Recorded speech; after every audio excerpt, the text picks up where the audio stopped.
く恋人ができたのに振られないか不安、相手から連絡が来ないと浮気されたんじゃないか、誰か異性と会ってるんじゃないかと被害妄想が膨らんでしまう。そんなことはありませんか？これは見捨てられ不安というものなんです。恋愛において見捨てられ不安があると相手に執着してしまったり依存っぽくなってしまったりして健全な恋愛を築けなくなってしまうんですよね。こんにちは、恋愛ライフコーチのさゆりです。このチャンネルではただの恋愛テクニックではなくて理想の恋愛を手に入れるための本質的な内容をお話しするチャンネルです。今日はそんな見捨てられ不安が起きてしまう原因とそれをどうやって手放せばいいのかワークを含めて詳しくお話しするのでぜひ最後まで見てください。ではまずこの見捨てられ不安がどうして起きてしまうんでしょうか。もちろん人によって原因は違うけれど大きく分けて2つの原因に分けられます。まず1つ目は子供の頃に親から十分な愛を受け取れなかったからです。これはたとえ親が自分のことを愛していたとしても幼少期の頃の自分がそれを受け取れない場合もあるんですよ。例えばこんなことありませんか？テストの点数が良くて親に見せたらとっても喜んでくれて褒めてもらえた。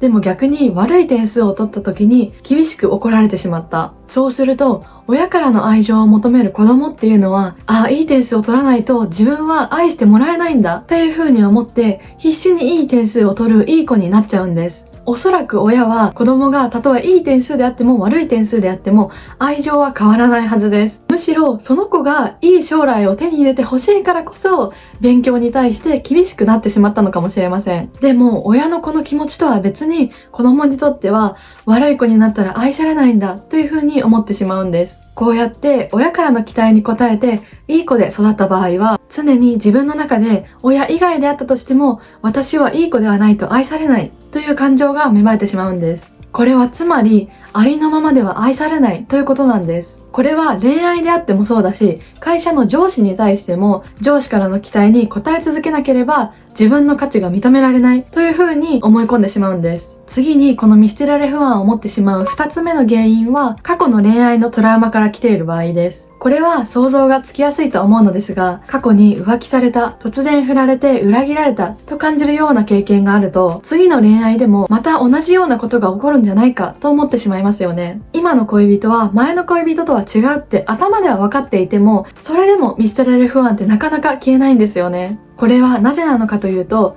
その過去のトラウマによって自分は裏切られる存在だ、自分はありのままで愛されないんだっていう思い込みができてしまっているからです。この2つの大きな原因に共通しているのは私はありのままでは愛されないという思い込みがどこかで根付いてしまっていることです。今挙げた2つの原因以外にももしかしたら過去のいじめの経験だったり他の人間関係からこの思い込みが形成されることもあります。この思い込みこそが見捨てられ不安の根本の原因なんです。これがあるからありのままの自分では愛されないと思って相手に尽くしてしまったり相手に合わせて都合のいい人をいつの間にか演じてしまっているんです。でもその一方で相手が例えば忙しくて全然連絡を返してこなかったらあれ私嫌われちゃったのかな、何か悪いことしたかな、私に魅力がないから他の人のところに行っちゃったのかなといろいろな被害妄想を作り出してしまうんです。そして恋愛がたとえうまくいっていたとしてもこのありのままの自分では愛されないという思い込みが根底にあるから相手がいつか自分の元を去ってしまうかもしれないっていう不安が募って相手を試すようなことをしてしまうんです。彼にわざとめんどくさいことをして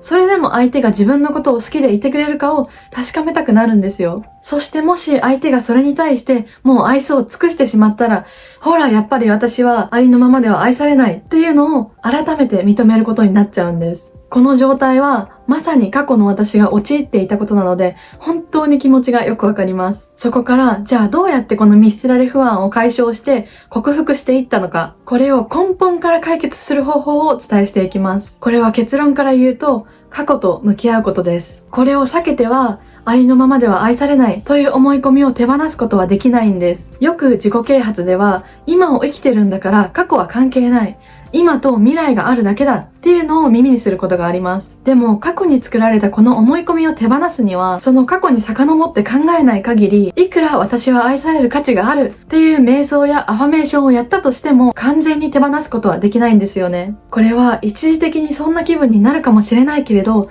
根本的な解決にはつながりません。でも逆に言えば過去にちゃんと向き合って根本から解決することができれば、恋愛の見捨てられ不安もなくなるし、会社で周りの評価ばかり気にして辛くなるということもなくなるんです。今からこの過去と向き合うための質問をしていきます。動画を一時停止してもいいので、ぜひ考えてみてください。まず、親との関係から来ている方に質問です。あなたは子供の頃、親との関係はどんなものでしたか？親の期待に応えなければ愛されないという風に感じたことはありましたか？子供の頃、あなたは親から愛されるためにどんなことをしていましたか？親との関係の中で自分は愛されるためにこれをしなければならないという風に思い込んでいたことはありましたか？次に、過去の恋愛のトラウマから来ている方に質問です。過去の恋愛でトラウマを感じる出来事が起こった時、あなたはどんな感情を感じていましたか？その出来事によってあなたは相手に対してどんなことを思いましたか？そしてその出来事によってあなたはあなた自身にどんなことを思いましたか？どうでしょうか？この質問の中で過去に起きた出来事の中で自分に対する何らかの思い込みができていたと気づいた方は、さらに次の質問に答えてみてください。あなたはその出来事が起きた時に本当は親にまたは相手に何を言ってほしかったですか？そして相手にどうしてほしかったですか？ありのままの自分を受け入れてほしかった、愛してほしかったんじゃないでしょうか？そう感じたなら、まずはそう感じた自分に対して、そうだよね、辛かったよね、と声をかけてあげてください。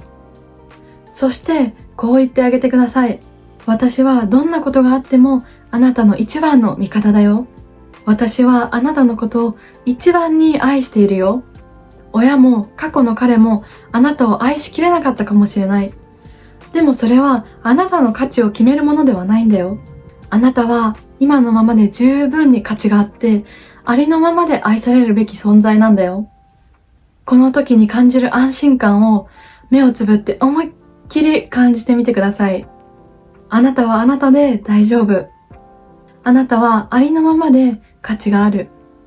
どうでしょうか？この自分への声掛けと安心感を感じるのをできれば最初は毎日やってみてほしいです。これを繰り返すことによってあなたの中に安心感が生まれて、自分はありのままで愛される価値がある。自分はそのままで十分である。ということをだんだんと信じれるようになってきます。いかがだったでしょうか？今回は見捨てられ不安が起きる原因と、それをどうやって手放していくかについてお話ししました。今回のワークをやってみて何か変化が感じられた方は、ぜひコメントでシェアしてくださると嬉しいです。また今回の質問だけでは原因にたどり着けなかった、もっといろんな質問をして深掘りして原因を見つけたいという方は、現在期間限定で無料でコーチングセッションをプレゼントしています。不安を手放してもっと生きやすい人生にしたい、恋愛をもっとうまく活かせたいという人は、ぜひ概要欄の LINE に登録してみてください。これからもあなたが理想の恋愛を引き寄せるためのどこよりも詳しい本質的な内容をお話ししていくので、